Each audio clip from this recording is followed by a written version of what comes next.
Bienvenidos a Archivos Aether. Bueno, vamos a hablar sobre alta magia. Les traigo más tips sobre cómo realizar mejor los rituales mágicos, ser más eficiente, ser más serio. Hay varios elementos que son fundamentales en los rituales, en la técnica, en la praxis. Entonces vamos a comenzar con los lenguajes mágicos. Por ejemplo, los alumnos de Cábala en la escuela de Horus deben trabajar con diferentes lenguajes mágicos. En el libro Filosofía Oculta de Cornelius Agripa aparecen diversos lenguajes mágicos, por ejemplo, los cuales se pueden transliterar del hebreo, es decir, para hacer magia cabalística con diferentes lenguajes. Entonces, por ejemplo, encontramos en el libro Filosofía Oculta, en la escritura Pasaje del Río, escritura Malachim y el lenguaje celeste. Estos lenguajes mágicos se utilizan en magia cabalística, por ejemplo. Tenemos, por ejemplo, el alfabeto de los magos, este es el nombre de este alfabeto. Pero también, por ejemplo, los jeroglíficos egipcios son un lenguaje mágico. Y entonces, por ejemplo, las runas también son un lenguaje mágico. Y el griego antiguo también es un lenguaje mágico, entonces. Y es porque entonces ustedes tienen que saber que Magus, entonces, debe dominar diferentes ritos en diferentes lenguajes. Por ejemplo, los primeros lenguajes que les mencioné son bastante buenos para mezclarlo con la magia cabalística. Eso es muy bueno. En Horus, por ejemplo, yo hago círculos mágicos para los alumnos en estos tipos de lenguajes, incluso jeroglíficos. En la escuela de Tot Serket Hort de magia egipcia, que es la línea de magia egipcia GK de Horus, se trabaja con el lenguaje egipcio antiguo y copto, pero también los alumnos deben trabajar con jeroglíficos egipcios. Entonces, estos ideogramas son muy relevantes dentro de la magia egipcia, pero también el lenguaje griego, en la magia griega, es muy importante. Desde luego, por ejemplo, en el caso de los himnos órficos para la magia planetaria, que es muy recurrente utilizar los himnos órficos, es casi una tendencia. Bueno, evidentemente para vibrar, para cantar un himno órfico, el griego antiguo es lo mejor. Eso es algo evidente. Así como cuando se trabaja con salmos, el hebreo. Y por ejemplo, en la escuela de Horus, los alumnos pueden trabajar con el ritual menor de destierro del pentagrama, con todo en hebreo. Ya que como ustedes saben, la mayoría que trabajan con magia Golden Dawn, el ritual menor de destierro del pentagrama, así como el de invocación, tiene partes que son en inglés o en español, cuando se habla de los pentagramas que están alrededor y la estrella de 6 rayos. Entonces, por lo tanto, todo eso en hebreo ya se trabaja en Horus. Yo a los alumnos les doy estas herramientas y es mucho más poderoso en este sentido, por lo que la importancia de los lenguajes mágicos tiene una profundidad mágica ya incalculable, pero también una profundidad teórica importante en cuanto al análisis de las letras. Se puede sacar mucho analizando letras griegas, por ejemplo, de una manera mágica. Al igual que como se hace en el hebreo, analizando la letra, ¿ya? Así como su formación, su característica de forma. Bueno, evidentemente también eso se puede hacer con el griego.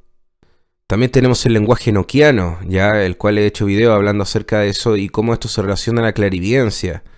Y para terminar con magia cabalística, recordemos que en el Sefer Yetzirah habla de la creación del universo con las letras, pero también en el Zohar, por ejemplo.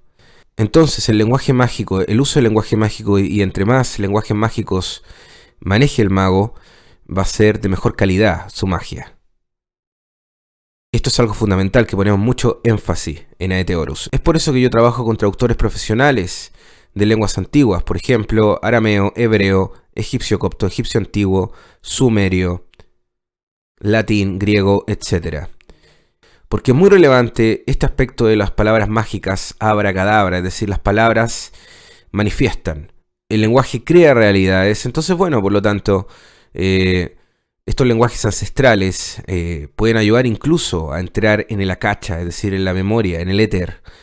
Entonces los lenguajes ancestrales nos van a ayudar a hacer ritos ancestrales, por ejemplo. Y la dimensión astral que esto tiene es muy poderosa. Es decir, podemos entrar a la cacha a través de estas letras, podemos entrar al éter cósmico, a la memoria de todos los tiempos. Es muy importante dominar las palabras mágicas. Archivos Aether. En algunos videos sobre tips mágicos yo les he hablado de la importancia de lo que es la proyección energética, la importancia de la clarividencia, por ejemplo, en relación a la alta magia, que son cosas bastante técnicas que requieren experiencia. Pero ¿qué hay de las oraciones mágicas?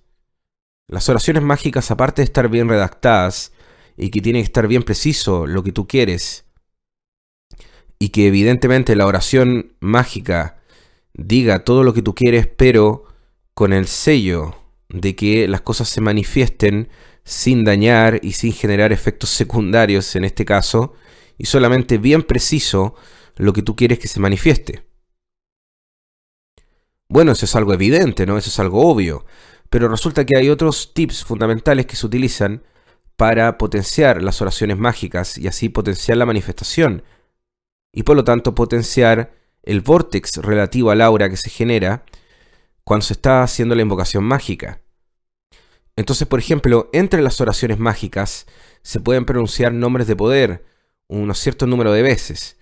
Y de esta manera se está utilizando una cifra de potencia para generar manifestación a través de la repetición del mantra que se va a utilizar con la palabra de poder entre medio de la oración.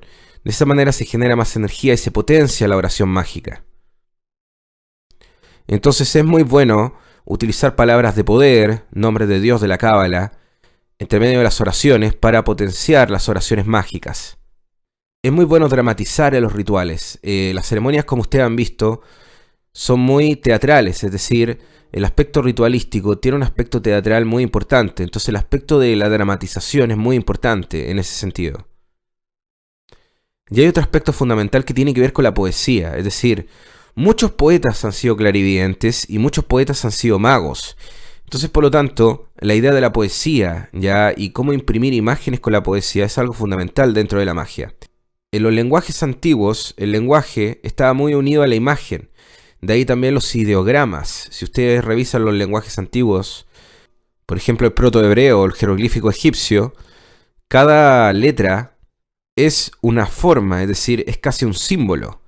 Entonces, por lo tanto, esta vinculación del lenguaje a la imagen era mucho más fuerte.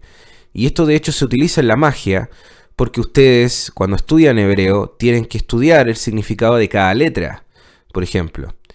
Entonces, es muy importante reconocer esta vinculación de lo que es la imagen con el lenguaje, porque la poesía entonces ayuda a generar esa vinculación. Es decir, que a través de la poesía se abre un portal hacia el mundo astral, y por lo tanto en la oración mágica se pueden hacer oraciones poéticas que funcionen bastante bien para mejorar la magia en ese sentido. Bueno, otra sugerencia que yo les quería dar con la magia es que las personas que, por ejemplo, han revisado el material de la Golden Dawn, ustedes se han podido dar cuenta de que se utilizan God Forms, es decir, formas de dioses egipcios, o Neterus. En este caso esto es muy relevante porque ustedes se podrán dar cuenta de que el mago toma una forma astral, en ese sentido, que se relaciona a una forma divina. Esto se utiliza para entrar en un estado de Atzilut, hablando en el árbol de la vida. Si uno lo quiere explicar esto, por ejemplo, desde el punto de vista psicológico, uno podría decir que hay una exaltación de la conciencia. A muchas personas les interesa el tema de los estados alterados de conciencia, y esto se puede relacionar, pero en este caso esto es un estado controlado de la conciencia, en el cual se exalta entonces a la conciencia, y la persona logra una identificación con una forma divina, que tiene relación con la manifestación que quiere efectuar. Esto dentro del misticismo de la Cábala se relaciona con el concepto de las almas de la Cábala, que tiene que ver con la Nechamá, la Hayá, la Yehidá, o la Ruach, o por ejemplo la Nefech. Entonces al mago se le pide que lleve su conciencia a la conexión con su divinidad, y entonces esto tiene relación con los estados de conciencia que se van produciendo, que a su vez se conecta con el concepto de las almas de la Cábala. A esto le sumamos también el concepto de los mundos de la Cábala, por ejemplo, que en cada mundo también hay un árbol, por ejemplo.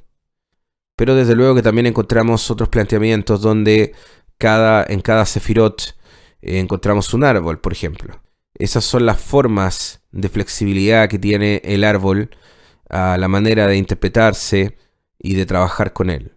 Bueno, dejo hasta acá este podcast sobre tips de magia ceremonial, alta magia.